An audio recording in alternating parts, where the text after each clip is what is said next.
국가철도공단의 건설사 봐주기 의혹이 갈수록 커지고 있습니다. 뇌물수수 사건으로 직원 3명이 파면됐고 대법원 판결까지 나왔는데도 1년이 넘도록 행정처분에 필요한 자료를 제출하지 않고 쉬쉬하는 분위기인데요. 특히 어제 열린 국토교통위원회 국정감사에서도 국가철도공단은 명확한 답변을 내놓지 못하는 등 논란이 확대될 예정입니다. 임성준 기자의 보도입니다.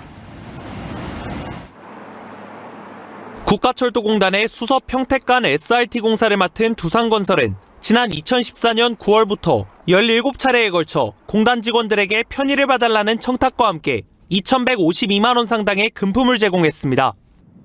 수도권 고속철도 제3-209 노반신설 기타 공사에 도급사인 GS건설도 지난 2015년부터 수천만 원의 향응을 제공했습니다.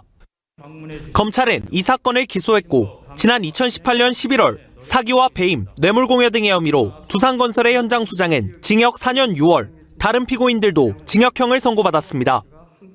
이 과정에서 국가철도공단 직원 3명이 파면됐는데 건설사들에 대한 행정처분은 5년이 넘도록 묵인되고 있습니다.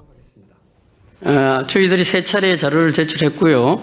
이제 3차례 자료 제출을 언제 했습니까? 두산하고 GS 3차례 자료 제출 언제 했습니까? 20년 2월에 하고 20년 11월, 그다음에 금년도 1월에 했고요.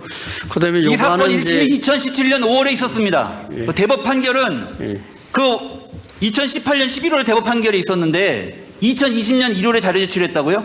1년 반 동안 왜 기다리고 있었습니까? 공공기관은 위반 사실이 발견되면 건설사업사 등록관청에 통보를 해야 하지만 국가철도공단은 서울시에 행정처분 관련 자료를 제출하지 않았습니다. 지난해 11월에도 서울시가 행정처분에 대한 보완 자료를 국가철도공단에 요청했지만 국가철도공단은 이를 묵살한 것으로 확인됐습니다.